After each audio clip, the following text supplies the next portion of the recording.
This is the Moonlight Graham Show, a freewheeling conversation with the role players, the underdogs, and guys with flat-out great stories in sports. People will come, Ray. The one constant through all the years is baseball.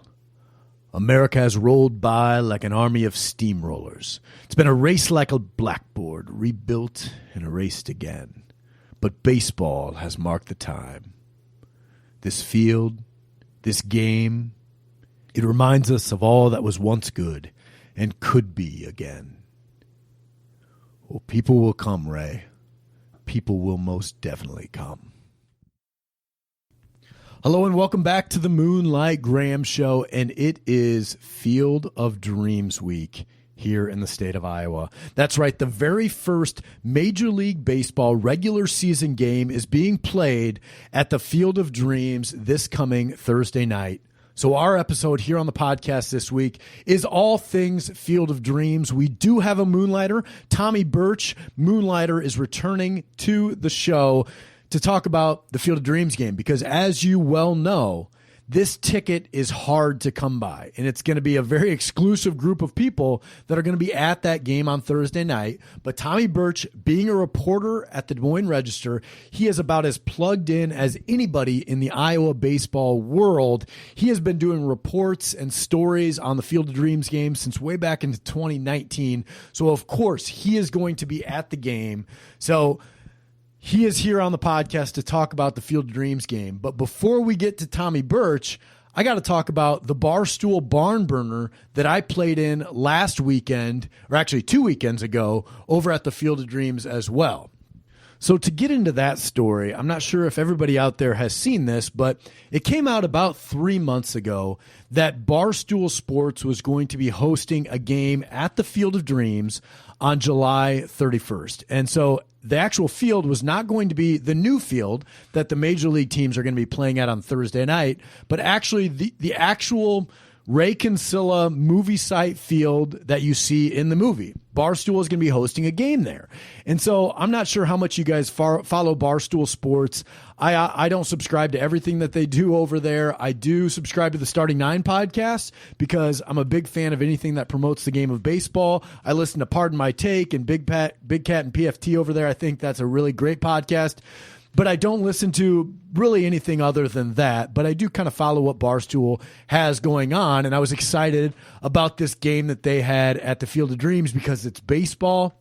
And you know, with Barstool behind it, that it was going to be pretty fun. So, of course, I wanted to play in this game. So how you get into the game is you had to send in a video, a 30-second video that was really just making a case for yourself as a player in the game. And I didn't know, as I was preparing to send in a video, I didn't know what exactly they were looking for, right? Am I supposed to be like chugging beers and broing out and shaving lines into my head and that type of thing? Or do I talk about, kind of my baseball resume, right? I was a Division I baseball player. I played 1 year of minor league baseball. I still play quite a bit. I hosted the Moonlight Graham Show podcast. What do they want to see? So I was kind of playing with that in my head, and I didn't really know the right route because I knew there was going to be a lot of like Barstool bros that are going to be going way over the top and doing things that I don't necessarily want to be doing. So I was kind of thinking about how to properly do that the entire time. Well, then also at that same time, I booked JJ Redick on the podcast. And if you've been listening to the show, we kicked off this season with JJ Redick, who's a big baseball fan, who also happens to know a lot of the guys over at Barstool. So sure enough, after I interviewed JJ Redick, he was kind of saying, hey, I'll help you get in contact with those guys over there. The very next day after I interviewed JJ Redick, he said, send your video over to these two ladies over at Barstool. And he sent me a couple of email addresses and tell them that JJ Redick and Barstool Big Cat sent you. So that's exactly what I did. I put together a video. Honestly, I don't think it was a very good video. After seeing other people's videos that they submitted, I would say mine was pretty mediocre. Because I didn't really know what direction to take it. But I sent in a video. I sent those two ladies, the producers of Starting Nine and of Redline Radio, I sent them an email. And they got back to me almost within the hour that I sent them the email. And their response to me was, we will make sure that you are a finalist for when Redline Radio, one of the teams, Chicago-based guys, and Starting Nine selects their teams for this game. And so I knew I was going to be a finalist because, they had thousands and thousands of videos sent in. I think the number was actually somewhere over 1,000, but somewhere under 2,000. So there's no way that they can go through all 2,000 videos of people that wanted to play in this game. But the producers told me that I was going to be a finalist. They were going to do a live stream on YouTube to select the teams. And so you had Dallas Braden and Jared Carabas from Starting Nine selecting their team. And then I think Barstool Dave or Dave from Barstool and Barstool Carl are the Redline Radio guys. And they were going to be selecting their team. And so this was live on YouTube. I was watching it actually at the start of July. And so I'm on pins and needles at this point because I really want to play in this game. And so they're going through the live draft on YouTube. And I noticed right away that a lot of the guys that they're picking are young. They either just got done playing in college or just got done playing in the minors. And, they're talking like, I'm going to drop bombs. They're chugging beers. They're just going way over the top. And I'm like, man, my video is not even close to that. And then I noticed J.D. Scholten, Moonlighter, and a friend, he got picked. And as soon as J.D. Scholten got picked, I thought, that was my chance to be the local Iowa guy on these teams. So I don't think my odds are very good. And sure enough, I wasn't selected out of the main draft. So as time goes on, actually the next morning, I got another email from the producers, and they said that they asked me if I would be an alternate for the game.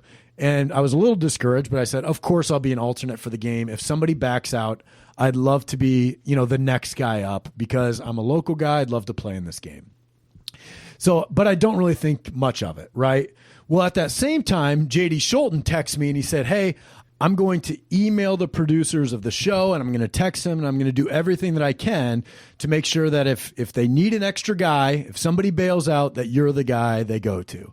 And I was really appreciative of JD for doing that. He's a good guy. But I also didn't want a pity invite. And I said, they picked their teams. I wasn't one of the guys that they picked. That's fine. My video, wasn't quite up to snuff. But I appreciate JD, you thinking about me. And, if somebody bails and they need a guy, I'd love to play. But, I really didn't want the pity invite. So anyway, a month later happens. Fast forward a month to the end of July. And in this time frame, Tori and I, my wife, we booked a trip for Tori's mother's 60th birthday. Okay. And so we booked a trip. And so I actually booked flights thinking that there was no chance I was going to be playing in this game. And so we booked flights for the morning of the actual game, right? And then all of a sudden, the Thursday night, it was 4:52 on Thursday afternoon with the game being on the upcoming Saturday. So it's, less than 48 hours. It's like 44 hours until game time. And I get a text message from J.D. Scholten that says, hey, they need a guy. Are you still in? And I go, oh my gosh, are you kidding me? And so right away, I think I called my dad right away. And I was like, Dad, what do? I got this trip for my mother-in-law's 60th birthday. We have the flights booked for Saturday morning. And my dad's like, Tim, you can't pass up this opportunity. You got to play in the game. But I was afraid to talk to my wife about it, right? So later that night, I talked to Tori and I said, hey, here's what's going on. Chance to play in this game. And I had already Googled all the flights by this point. And there was a chance that I could move my flight from taking off in Des Moines to actually taking off in Cedar Rapids for later that evening, as long as I was out of the game and to the Cedar Rapids airport by 5:18, I could make this work. And luckily, my wife, Tori, who's the greatest wife in the world, she was extremely understanding. And the first thing she said was, you have to play. You have to play. And that, my friends, is why I have the greatest wife in the world. So now I had 44 hours to get ready to play in this baseball game, which was going to be against pretty good competition. I mean, obviously, J.D. Schulten's playing in that. J.D. Schulten's 6'5", 6'6", played in the College World Series at Nebraska, played professionally, and he is probably the oldest guy playing in that game. So everybody else, knowing from watching the submission videos in the draft, these are guys that are playing that are either just out of college, like most of the guys are between 24 and 28 years old. A lot of them played in college, Division I, Division II, JUCO ball. A lot of them played professionally as well. I mean, not like Major League Baseball players, but you do have Dallas Braden and Johnny Gomes, and actually Jared Weaver was supposed to be playing. We later found out that he wasn't playing, but I thought he was going to be playing as well. So my first thought was, okay, now I got to make sure if I'm playing in this game that I don't embarrass myself. So, I got outside. I threw a bullpen in the backyard that night, threw a light bullpen again on Friday. I'm running sprints. I'm doing all my shoulder workouts. I'm trying to do everything I can to make sure that if I get a chance to pitch and hit and play in the game at Barstool, that I'm not the worst player there, right? So we go over on Saturday morning. The game is at noon on Saturday. My uncle Dan Nielsen and my cousin Danny Nielsen, they drive me over, and the plan is that the game's at noon. I got to make my flight in Cedar Rapids. Takes off at 5:18. So I have to be in Cedar Rapids by like 4:30 at the absolute latest. And from the Field of Dreams to the Cedar Rapids Airport takes about an hour and 10 minutes. So I got to leave, somewhere around 3:15, 3:10 out of the game in case it goes long to make sure I make my flight on time, because my wife, my selfless wife, has allowed for me to play in this game, but she is now flying with our boy Fitz, to the family vacation by herself. And so having an infant on a plane was one thing, but I wanted to make sure that I can't miss that flight, because then I'd really be in the doghouse, and rightfully so. So I had to make that game on time. So the game's at 12 o'clock. Dan and Danny, they know that I got to get out of there at 3:15. So we drive over in the morning for the noon game. We get there around 10 o'clock. They told us that we needed to get there at 10 o'clock for interviews to meet the teams. And so we pull into the Field of Dreams at around 10 a.m. And let me tell you, I've been to the Field of Dreams a number of times now, but it just never gets old to drive down that path. You go over a little bit of a ridge, and then you drive down this little path to the Field of Dreams. And even if it's 10 a.m. and there's 100 cars already there, it's still just a really magical experience. And I got the butterflies in my stomach. Even at 35 years old, I still had the butterflies in my stomach, and I was so excited to play in this game. And so we get there, and right away, I take a look around at the other guys that are playing. They're all kind of at the bench. They're putting their jerseys on. We're getting acquainted. And right away, I'm kind of shocked by everybody else that played in this game, with the exception of like one guy on the Red Line Radio team was on the club team over at Iowa State. He was their catcher. And then you had J.D. Schulten, who's an Iowan as well, and then myself. But everybody else traveled in from, like, we had guys from New York, New Jersey, Texas, California, Michigan. I mean, people traveled from all over the country to play in this game. Not to mention, like, all of the film crews were there. There were probably 6 cameras with people running them, and then another 2 or 3 drones heading over the field as well. You could tell right away that this was going to be a really, really big production. So this was pretty cool. So before the game, I'm meeting all the guys, and as I told you, I was a little bit nervous about what the level of competition was going to be like. Is everybody there going to look like Johnny Gomes, World Series champion, 10 years in the big leagues, big, strong guys like that? And right away I could tell, no, most of the guys looked a lot like me. There were some guys that are 6'4", big shoulders. You could tell they played somewhere. But most of the guys looked like me. Some of the guys, didn't even play in college. A couple of them didn't play in college, and just throwing the ball around during warm-ups, I'm like, okay, I'm going to be just fine. Even though most of these guys are a lot younger than me, I'm going to be able to hold my own out here on this field. Now, as we're warming up for the game, I think the most popular guy there's a lot of Barstool fans there coming up to Dallas Braden and Jared Carabas and, Barstool Carl and those guys, and they want autographs. They're wearing the Roger Goodell with the clown nose shirts. They got Dave Portnoy shirts on. There was a lot of that going on, and people are going up to those guys constantly. But the star of the show was Eric Sim. So Eric Sim, he's like the JUCO bandit on YouTube. And if you've been following this show, we've had him here on the podcast about 2 years ago. We had Eric Sim here on the podcast. And at that time, he was really just starting to get big. And he just started a YouTube channel right after we had him on the podcast. And now he's really one of the most famous baseball YouTubers. He has really, really blown up. And he was there as well playing on my team. I was on the starting 9 team. And he was kind of the star of the show. He had his own videographer there that was filming like his daily YouTube vlog. He's, hey, what's up, jabronis? Today we're going to drop bombs and we're going to hit 94 off the mound. And he was doing this kind of thing. He had a swag chain on. And he was big, loud, gregarious. And all of the kids there really were gravitating towards Eric Sim. And it was fun to finally meet him in person. I said, hey, Eric, I'm Tim Flattery, Moonlight Graham Show. We interviewed you a couple of years ago. We counted how many F-bombs that you said during our interview, and he remembered it right away. And we talked for 15 minutes, but it was fun to kind of meet him in person after interviewing him over the phone a couple of years back. So that was a lot of fun. And then after we did all of the pregame interviews, they have cameras set up and we're supposed to give like a sound bite about what we're going to do in the game. And I don't remember exactly what I said, but it was a little bit awkward. Nobody really knew what to say. Some of the guys there were like influencers, and other guys there were just like normal baseball guys. And so nobody really knew exactly what to say on those pregame interviews. But you started to get the feel that this game was less about like the live experience.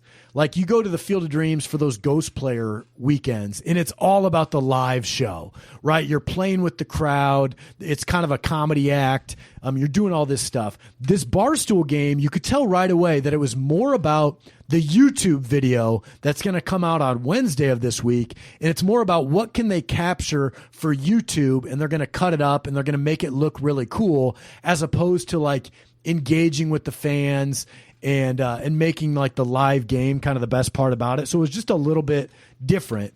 But after we did those interviews, we go out to the outfield and we start warming up. And that's really where I started to get comfortable, because at that point, it's really just a baseball game. And so I grabbed one of the guys, and I'm actually playing with this guy. I think his name's Justin Wick, playing catch with him. He just got done playing at Creighton. I think he's like 23 or 24 years old, lefty pitcher, has one of the most funky releases I've ever seen. And it was fun to get warmed up with him because since he played at Creighton, I played at UNI, so we're comparing notes over guys we played with, even though he's 11 years younger than me. It was fun to just get warmed up for a game. And at that point, I'm worried I got to get my arm loose. I'm 35 years old. I want to do well in this game today. I'd like to hit 90 miles an hour on the radar gun, was kind of in the back of my mind. That was one of my goals. So we get loose, and then we go and take infield, outfield. And for infield, outfield, didn't really know what position I was going to play. Didn't really want to play in the infield because I haven't, played a whole lot of shortstop within the last 15 years. So I went out to left field. It was Johnny Gomes and I out in left field. And I was taking the first reps. Arm felt good. I felt like, my last throw in infield, outfield, I threw it kind of on a line to home plate. And I was feeling pretty good about how my body felt, how my arm felt going into the game. So after warm-ups, the game is getting underway, and our team decides that before the game, we're going to run out to the field, we're going to shotgun a beer, and then run out onto the field. And this is, not something I'm just totally thrilled about doing, but I want to be part of the team. And so there's this new thing. This was not around when I was in college, but it must be a baseball thing. I actually thought it was kind of cool. You shotgun a beer by punching the hole of the beer with your baseball cleat. So we're out in front of the dugout. The game's about to start. We all have a beer, and you punch the hole in the can with your baseball cleat, and then you shotgun the beer. And so we did that. I got beer all over me. The guy next to me just sprayed his beer all over me. So I run out to left field with kind of beer all over the place. And so our starting pitcher is Eric Sim, right? Moonlighter Eric Sim. And his YouTube channel is really entertaining, and he's been training over the last couple of years to he hits 95, 96 with a crow hop, throwing the ball. He's always trying to, yank homers off the tee, hitting the ball as well. So he's our starting pitcher. He's throwing literally, 91, 92. Somebody told me he hit 94 on the gun. So he's throwing really hard. He's literally telling the other team what is coming. Like with his glove, he's saying, fastball coming here, see if he can hit it. And so he strikes out the side, or he doesn't strike out the side. He strikes out the first two, and then the next guy hits a little dribbler. So we come in after that. The starting pitcher for Redline Radio is this guy that named Parker Hansen, who used to play at Augustana with my cousin David and Clay Collison, who we've had here on the podcast. So he was a national championship guy over at Augustana, who now plays indie ball, I believe. But this guy is like a Jim Abbott. He's only got one arm. He's only got a right arm, and he's got kind of half of a left arm that he does the Jim Abbott thing. He holds the glove on his left arm while he pitches with the right, and then he switches the glove over to his right hand after he delivers it.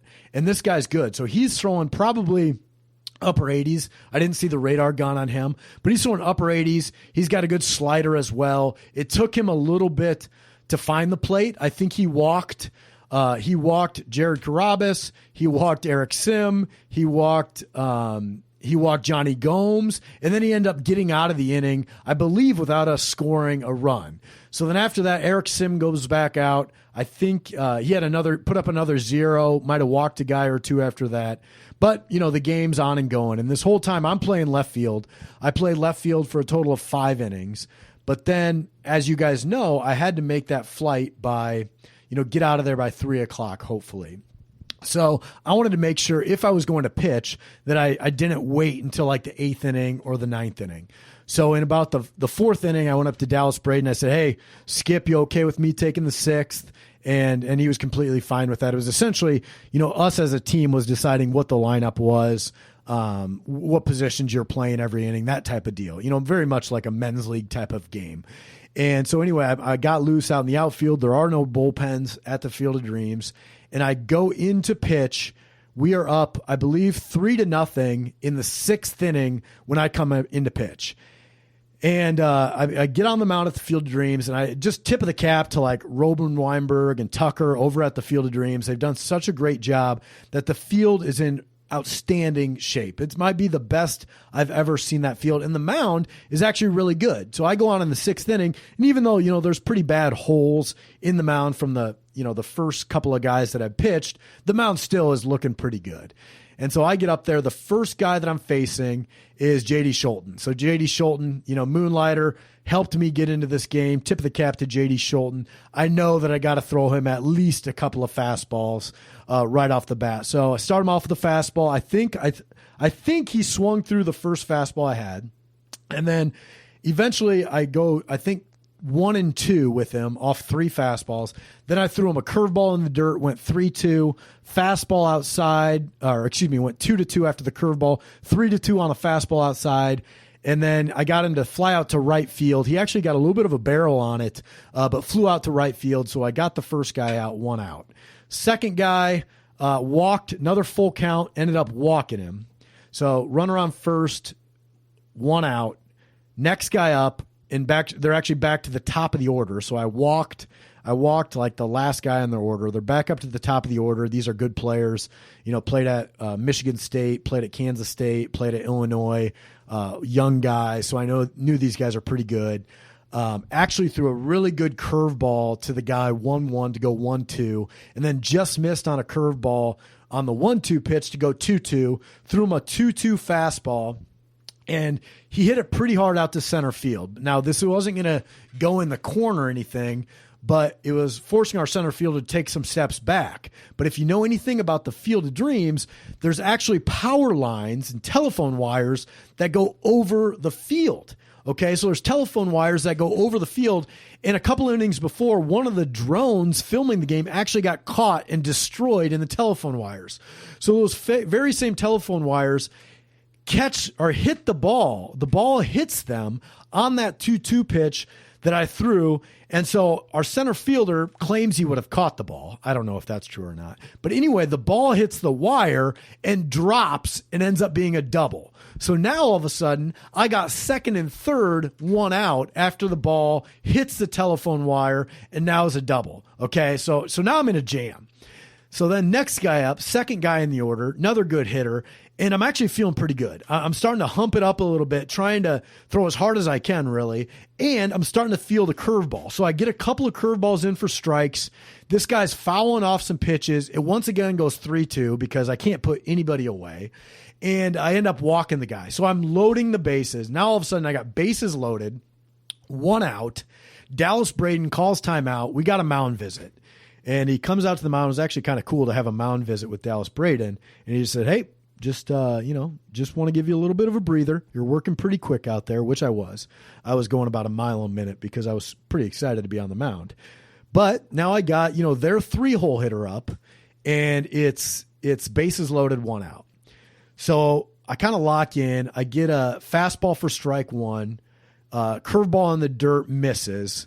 Curveball for strike two. So I got him 1-2, and then I throw a fastball inside, and I get this guy to hit an absolute jam shot. I don't think I broke his bat, but he hit this jam shot little looper that's, probably goes 15 feet in the air between the shortstop and third baseman. And our shortstop, so it wasn't an infield fly because it probably didn't get high enough. And our shortstop does one of those things where he looks at the runners to see if he should drop it or not, to see if he can get a double play or if he should catch it. And he ends up letting the ball drop, right? And then trying to turn a double play, but he doesn't turn the double play. So we only get the runner out on second and the run scores. So now we got first and third, 1 run is in, 2 outs. Runner on first base then steals on the first pitch. I threw a fastball. Our catcher throws it down to second base. The ball gets away, and then the runner from third scores. So now I've given up 2 runs, right? And the last couple of plays, the last 3 plays have been kind of funky with the ball hitting the wire in center field, the jam shot that our shortstop let drop, and then the first and third play where the ball got loose and then the run scored. And so then the last batter of the inning, I got out, he grounded back out to me as a pitcher, but I ended up giving up 2 runs, but we still had the lead 3-2. We ended up scoring the next inning. Barstool Carl was pitching the next inning for Redline team, and he played at Illinois. He's a couple years younger than I was, but he was all over the place. He couldn't find the zone.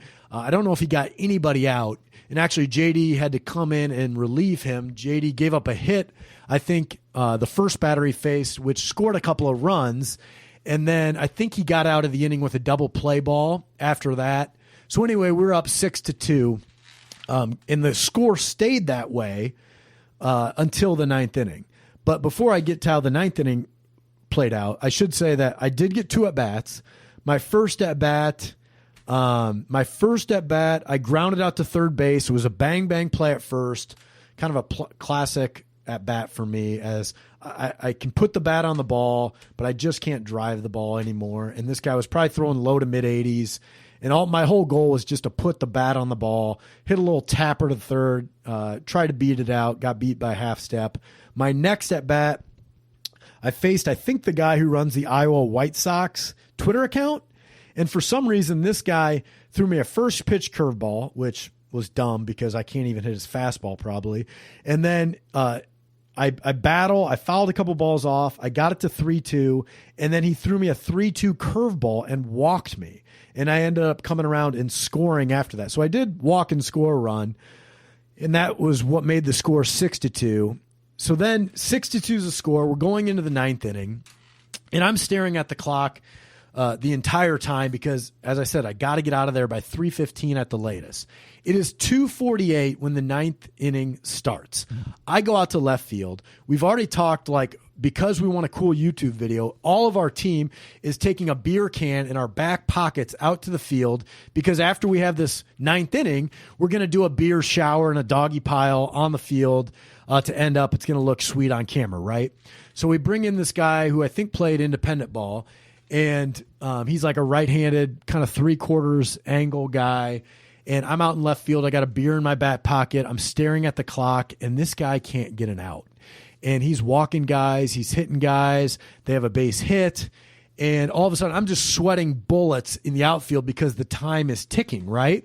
Well, then Dallas Braden comes in. The whole thing is he's going to get the last out of the game. So he comes out of the corn. It's a big thing. They're videotaping it. He comes out of the corn like he's coming out of the bullpen. And the whole time, I'm thinking, oh my gosh, we got to get this game over with just because I cannot miss my flight. And he's taking forever. So he gets on the mound with one out. As soon as he comes in, base hit to left field. Next batter, ground ball to the shortstop, and he boots it. Or excuse me, I think the error by the shortstop happened with the bases loaded, 2-run score. Next batter is this Barstool Dave guy. And it's, him and Dallas, they're talking crap. Dallas calls timeout. He tries to prove that Barstool Dave has a corked bat. And so he literally spends 3 to 4 minutes trying to saw and bust the bat to show that there's a cork in it. And this whole time I am know what time it is. I'm asking people in the stands for what time it is. I'm sweating bullets because I gotta get out of there in order to make my flight. Finally, after 5 minutes of trying to prove that there's a cork in this bat, he gets back up there. Barstool Dave hits a ground ball into left field right at me. There's a runner on second base. That's the tying run. So I come up throwing to try to get the out at home plate. My throw's a little bit off target. I don't know if it would have got the runner anyway, but the tying run scores. So now we got to go into extra innings, but it's already 3:15. And so we got to go. So it's 3:15. I got to leave. As soon as I hit the dugout, I get my bag, I run to the car, and we have to make the flight from Cedar Rapids. I'm running late. As we're speeding down the highway, my Uncle Dan gets pulled over and gets a speeding ticket. But thankfully, I did make it to the airport on time. And so what I come to find out I missed some of the best parts of the Barstool game. They played 2 more innings and extra innings, but then no score. So they played a home run derby to decide who won the game. I think J.D. Schulten hit a couple into the corn. Eric Sim from our team hit a couple into the corn. But Redline Radio ended up winning the home run derby. So I missed the doggy pile. I missed the post game. I missed the pictures. I missed having a chance to get a picture with Dallas Braden or Johnny Gomes and J.D. Everybody got to take a bat home with them. So I kind of missed all that stuff. And then Barstool that night rented out a bar in Dyersville. And then I think they picked up the entire bar tab as well. That would have been really fun to take a part of. So I missed that part of it. But I was able to make it to the family vacation that day. And I owed that to my in-laws and to my wife. So that's the story. Maybe a little long-winded. I apologize if it's a little bit long-winded. But that's my story from the Barstool Barn Burner. Awesome experience. Tip of the cap to Bryn Foley, producer over at Barstool. She did a great job there. Dallas Braden, Jared Carabas, Johnny Gomes, Barstool Dave, Barstool Carl, those guys from the Red Line team. It was a really great event. Awesome that they brought it to Iowa. Special thanks to all those guys. So now we have our interview with Tommy Birch coming up here. I think we get a little bit closer to Kevin Costner in this interview with Tommy Birch. Enjoy it.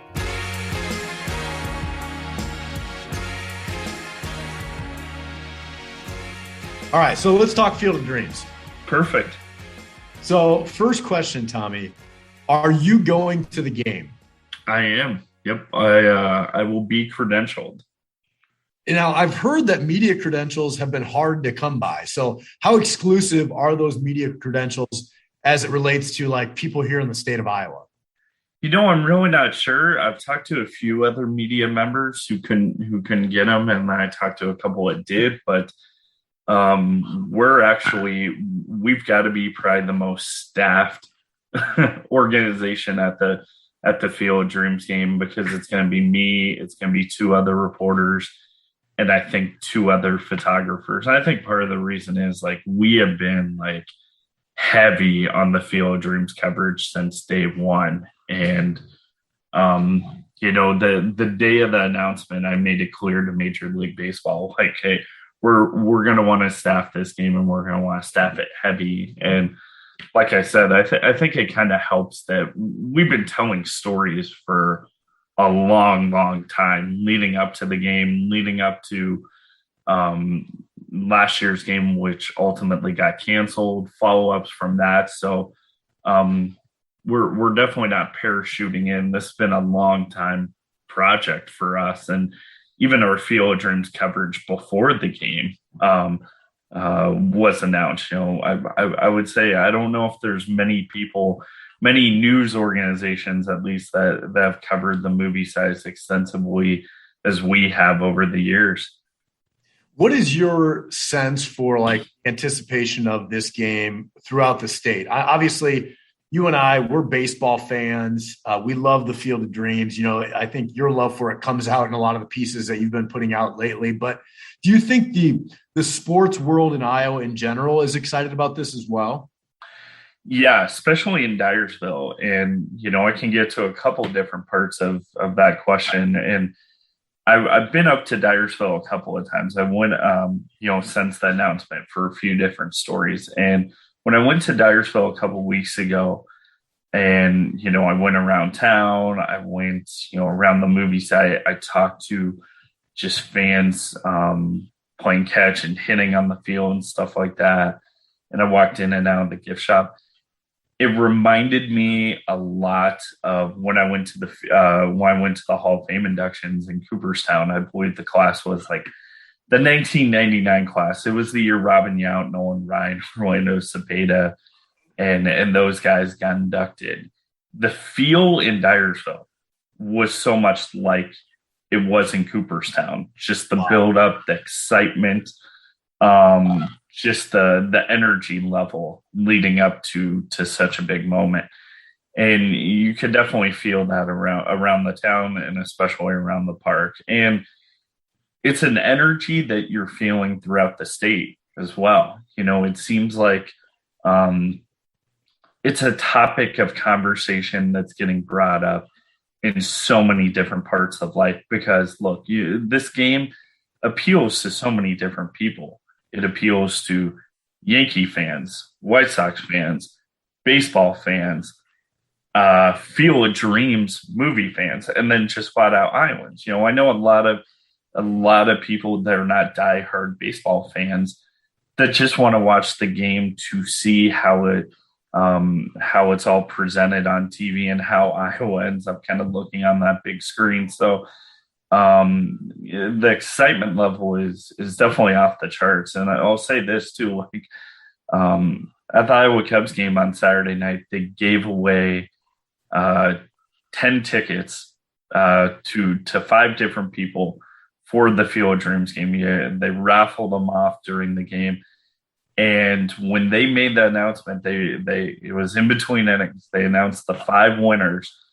Like that park was as quiet as I have ever heard the park during a game. So it's been really interesting to follow, because I also think that having the game cancel in 2020 played a big role in this too, that it's just been building and building and building. Now we're finally here. Yeah, it's definitely given the powers that be time to make sure they're getting it right. And I think that's going to be an important piece of this, because ultimately this is a really fun, exciting showcase for Iowa and for the Field of Dreams. But ultimately, I think everybody involved here within the state wants to make sure that this continues to happen down the road. I've heard, rumors about a 3-year contract, a 5-year contract, but I think it all depends on if this game on Thursday night goes well. And there's a lot of factors that, potentially could go wrong. First of all, the travel itinerary for the White Sox and the Yankees, coming into Dubuque, busing over to Dyersville, the clubhouses, all of that stuff that's factored in, I think is always, first class at Major League parks and Major League players and the Players Association. They expect that. But then also playing a game for the first time on a new field and making sure that that field is up to Major League standards. Like, there's could be some things that go wrong there, or at least cause for some player complaints. But what's your kind of analysis of the risk here for Iowa as it relates to having this game every year? I think Iowa is right there in the running to possibly have it. We've seen Major League Baseball do this in the past, where these special events that go really well end up staying on the docket. Things like the Little League World Series Classic in Williamsport, where that's just a magnificently run event, and something that draws a ton of interest for Major League Baseball and does a tremendous amount of PR for the game as well. So, but it's like you said, look, I think in the grand scheme of things, Major League Baseball wants to make this part of the schedule. I don't know if that's yearly or every other year or something like that. I think they want it to be a part of their schedule, but it's all going to matter. Everything is going to matter on how this game goes. Are the teams getting into Dyersville okay? Are they getting all the accommodations they need when they get to the field? What's it going to be like for the fans getting in and out of the park? To me, the fan part probably isn't as important as people probably think, because in the grand scheme of things, who has the loudest voice in this? It's going to be the players. The players have to have a great experience, sign off on it moving forward, and really want it to be a part of it. And I think that's why I've talked to a few people from Major League Baseball. They're going out of their way to make sure this is a great experience for guys on the Yankees and White Sox who are coming into town, because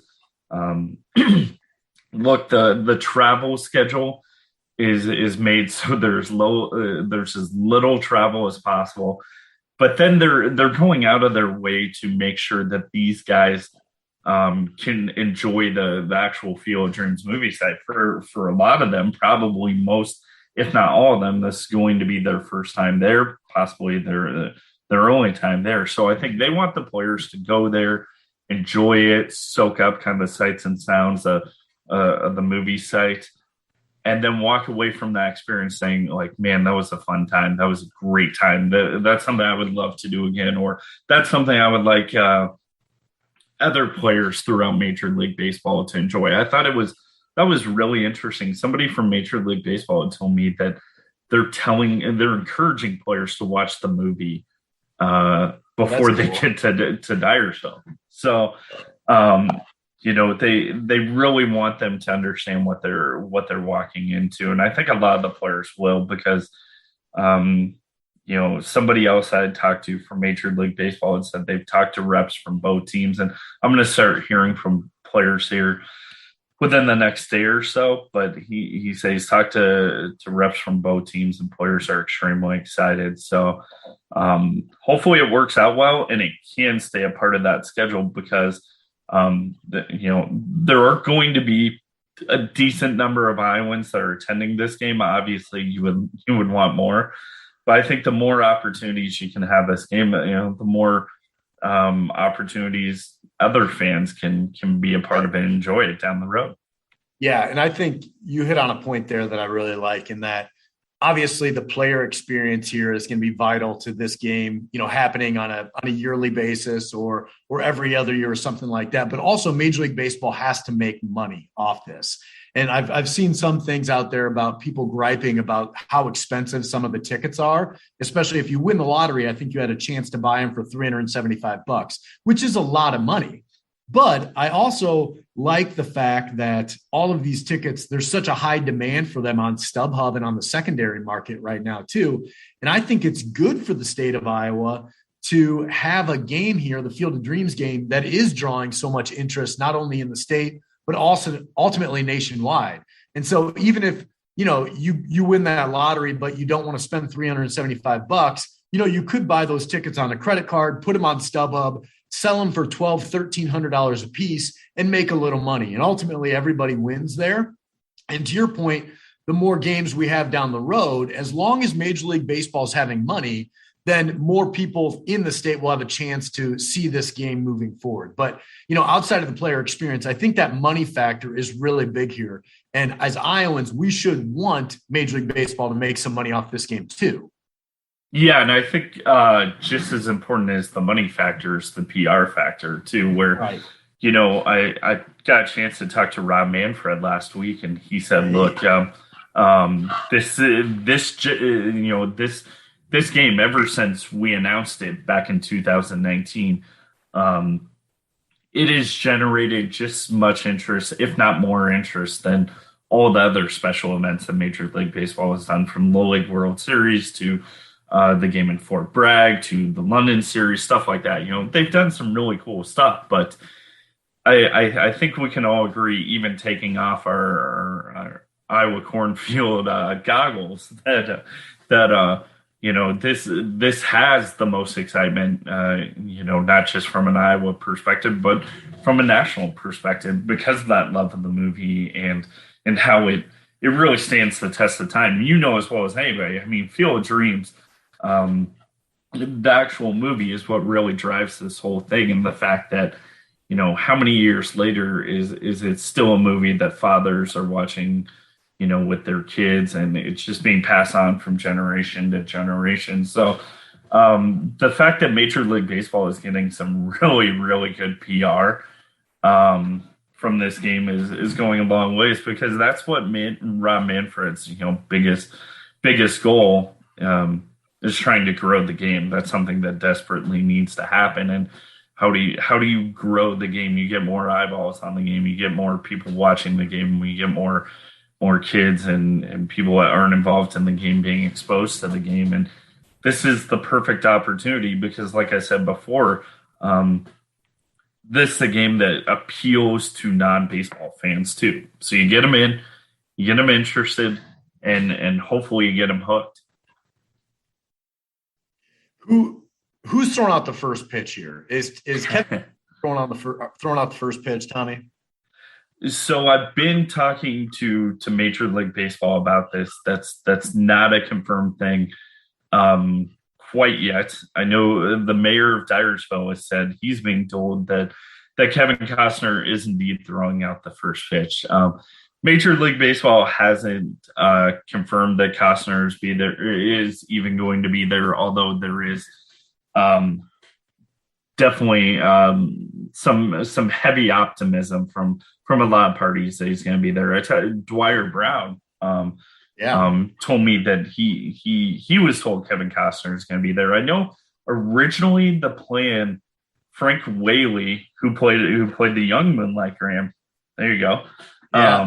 He had told me that when the game was scheduled for 2020, a big bulk of the cast was supposed to be there for that game. Well, then the game got canceled, moved to 2020, 2021, really screwed up a lot of schedules. So he's not going to be there, but he thinks a lot of the cast members will be. So the one thing I thought would be really cool is having Kevin Costner throw out the first pitch to Dwyer Brown, or vice versa. That would be amazing. And I got to wonder if, I've got in the back of my mind that maybe that's what Major League Baseball or Fox is thinking, because they invited Dwyer there. They gave him a couple of tickets to be there. Now, that could just be, hey, we want to get as many of the cast members there as possible, but for some shots in the crowd. But, I think that would be probably the coolest thing to have, is Costner and Dwyer Brown playing catch, or at least throwing out a first pitch to one another at the game. Have you ever interviewed Kevin Costner? I have not. I've definitely tried over the past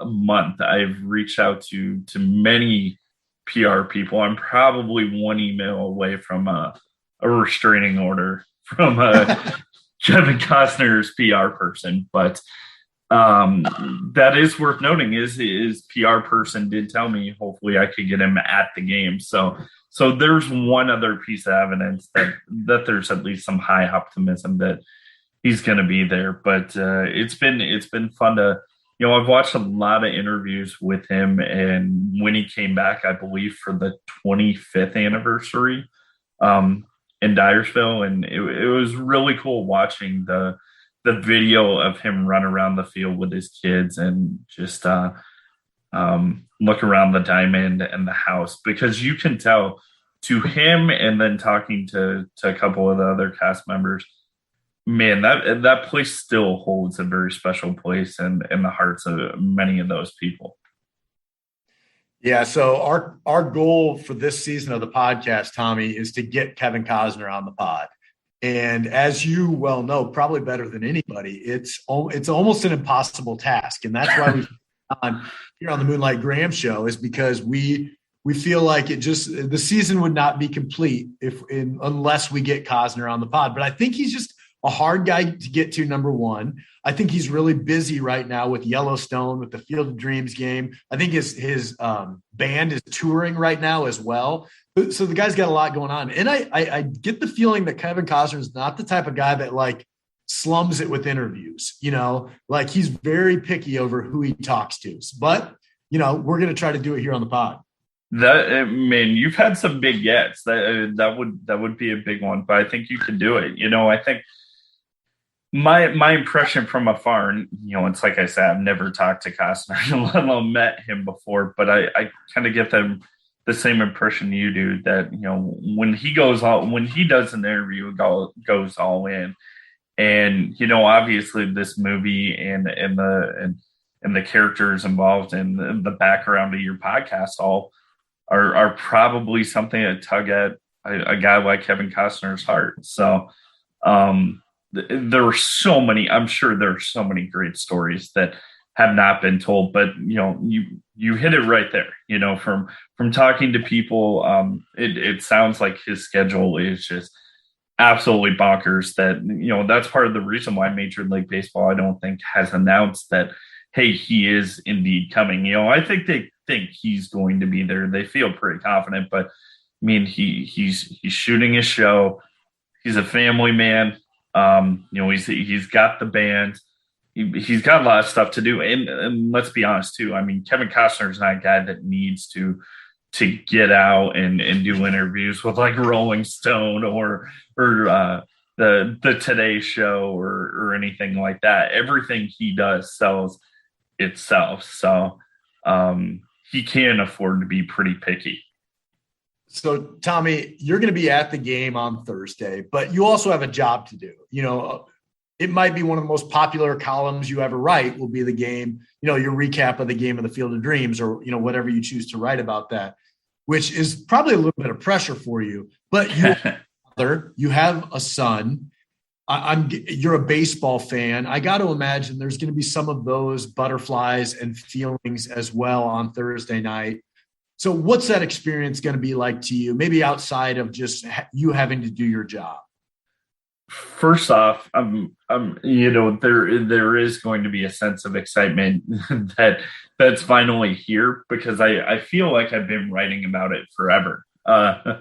2019 is when they first announced it, and that seems like much, much longer ago, and especially over the last week where we've really hit the coverage hard. But yeah, anytime you go out there, it's pretty special. One of the last times, not the last time, but the time before I went out there, I took my fiance Allison, and we brought our son Bodie, and I think Bodie was 2 at the time, and he ran around the bases, kind of.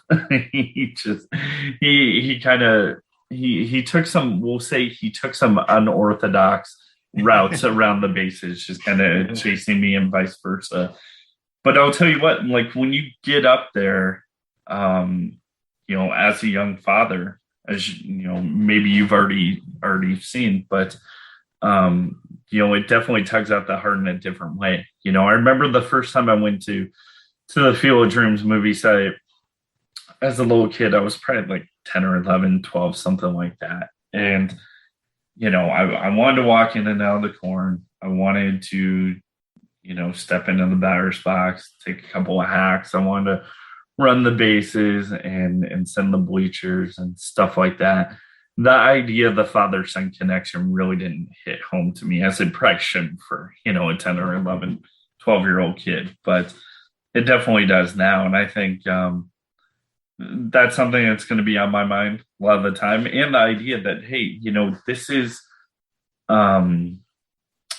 this is probably one of the biggest, probably one of the most anticipated sporting events in our state's history. I think you could have some pretty compelling arguments when it comes to like most exciting events where, look, you're probably talking like Iowa State football, men's basketball games and stuff like that that have taken place in the state. But I will say, from a sheer buying a ticket perspective, like I guarantee you there's not been a sporting event that there's been a ticket sold to in the state of Iowa that's been more coveted than this sporting event. So I think it's going to be really cool to see that part of it too, where all the fans that actually made it there are able to enjoy the experience. And I thought Dwyer Brown brought up a really cool point, something I hadn't really thought of. He was like, man, I'm really excited for the idea that, I'm hopefully going to see somebody hit a home run into the corn. We've never seen that during a Major League Baseball game. I think that's going to be really cool. And, there are so many small things I'm looking forward to when it comes to this game. It's going to be an official, a regular season official MLB game. But I think in a lot of senses, it may not feel like one. It's going to have kind of a spring training sense to it where, they some people with Major League Baseball have told me what they expect is guys during the game or before the game starts to actually walk over to the movie site field and to warm up there and to kind of do some, running, playing catch, stuff like that. And I think moments like that are what I'm most excited about. I think we can all envision the game and how it may go and stuff like that. Obviously, there are going to be a lot of surprises, but little things like that, seeing guys venture over to that field and kind of get that kid in the candy store type look to them as they see it all, I think is going to be a cool part of it. Mm-hmm. Yeah, and I'm jealous you're going to be there. I will not be there, but you will be carrying the Moonlight Graham Show spirit into the Field of Dreams. Actually, can you do that for me? I'm going to ask you to do that. I can. Now that's a heavy burden, but I'll do it. It's a heavy burden. Yeah, I will try to wear my Moonlight Graham podcast shirt under my work stuff. Cool. Well, Tommy, enjoy it on Thursday. Thank you on short notice for coming on the podcast. It's great to talk to you. You're as plugged in as anybody in the Iowa baseball world. So I really appreciate you taking some time for the pod here on Monday morning. Thanks for having me. I really appreciate it. Like I said, big fan of the show. So, you should cut this part, turn it into a promo where I'm telling people to subscribe, download, and become fans. There you go. Well, thanks, Tommy. I really appreciate it, man. Enjoy it on Thursday. Thank you. That wraps up this week's episode of the Moonlight Graham Show. And since it is the Field of Dreams week, we would love it if you shared with us on Facebook, on Twitter, whatever it is. Reach out to us via email your favorite Field of Dreams experience. Have you been there before? Have you ever played catch with your dad on the Field of Dreams? We'd love to hear those stories this week as we are celebrating the Field of Dreams. And also, you just heard from Tommy Birch in that interview that we might be inching a little bit closer to Kevin Costner here. I am, of course, going to bug Tommy Birch for the contact information from Kevin Costner's PA or PR person. until he gives it to me. And I'm going to be emailing that PR person every day until we get Kevin Costner here on the pod. I think once his schedule settles down, he's done with his tour for his concert, he's done filming Yellowstone, the Field of Dreams concert or the Field of Dreams game is in the rearview mirror. You know, Costner's schedule might open up. He might have a little time and a soft spot in his heart for us here on the Moonlight Graham Show. So I think we're inching closer in the Kevin Costner quest, the quest for Costner. All right. Thank you all for listening. Special thanks to the team here on the Moonlight Graham Show, my brothers Andy, my brothers Neil, Brendan Gargano, who does all of our artwork, the trusted co-host Tommy Griffin, who's our co-host for a couple of episodes coming up here, and then also Brian Sandvig, the producer of the podcast. Special thanks to those guys.